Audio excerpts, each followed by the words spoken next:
આજે આપણે મહેસાણા જિલ્લાના કુકસ ગામમાં આવેલ શ્રી રામદેવ પીર મહારાજના પવિત્ર સ્થાન વિશે જાણીશું।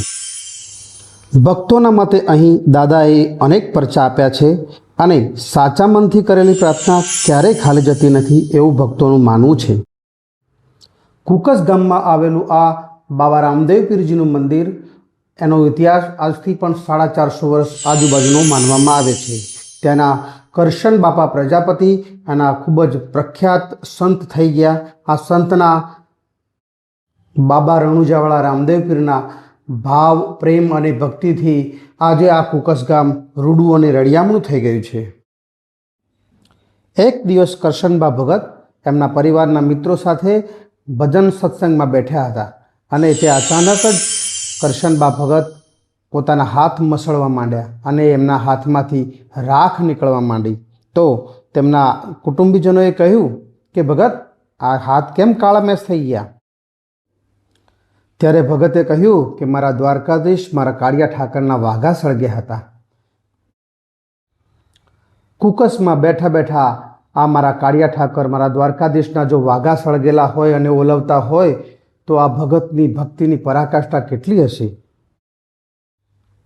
આના સિવાય પણ ભગતના હાથે બાબા રામદેવજીએ અનેક પરચાઓ આપેલા છે।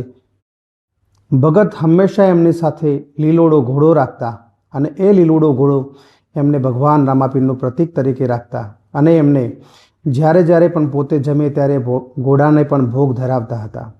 એક દિવસ પોતાના કુટુંબની દીકરીના વિવિશાળમાં જમવા બેઠા હતા અને ત્યારે એમને પણ પોતાના ઘોડાને જમવા માટે કહ્યું। ત્યારે દીકરીએ કહ્યું કે ભગત ઘોડાને શું ખવડાવશો?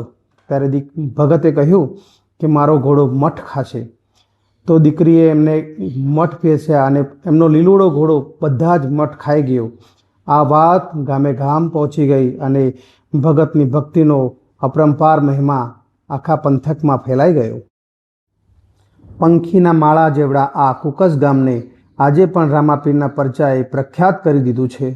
આજે પણ અહીંયા લાખો ભાવિક ભક્તો દર બીજે ભગવાનના દર્શન કરવા અને પોતાની માનતા કરવા માટે અહીંયા આવતા હોય છે અને અહીંનું આ મહેસાણા જિલ્લાનું કુકસ ગામ ભગવાન રામદેવ પીરના મંદિરની અને કરશન બાપાની ભક્તિના લીધે આખા વિસ્તારની અંદર આખા પંથકની અંદર માનભેર નામ ધરાવે છે। આ બાબાજીના આ બાબા રામદેવજીના આ ભગવાન નકળંગ નેજાધારીના પરચા છે। મંદિર પરિસરની અંદર ચાલતી ચા પાણીની સેવા ખૂબ જ અનોખી છે। અનોખી એટલા માટે કહેવામાં આવે છે કે અહીંયા જે ચા બનાવવા માટે દૂધ આપવામાં આવે છે, આપ જોઈ શકો છો કે મોટા મોટા કેન ભરેલા છે।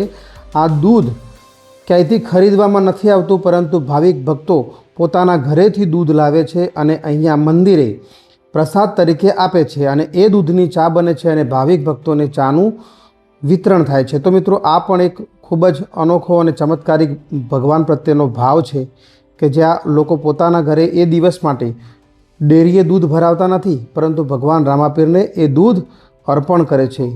ધન્ય છે આવા ભક્તોને।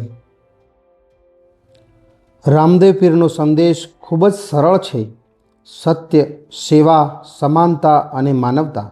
મહારાજ શીખવે છે કે દરેક વ્યક્તિને પ્રેમ કરો, જરૂરિયાતમંદની મદદ કરો અને ભગવાન પર અડગ વિશ્વાસ રાખો। મંદિર જતા રસ્તા ઉપર ખૂબ જ સરસ અને નાનો એવો સુંદર મજાનો દર બીજે મેળો ભરાય છે। આ મેળાની અંદર જીવન જરૂરિયાતની વસ્તુઓ અને ખૂબ જ સરસ મજાની નાની નાની હાટડીઓ ઊભી કરવામાં આવે છે અને ભગવાનજીના દર્શન કરીને વળતા આ દરેક વસ્તુ પોતાની જરૂરિયાત પૂરતી વસ્તુઓ ખરીદીને ઘરે જતા હોય છે।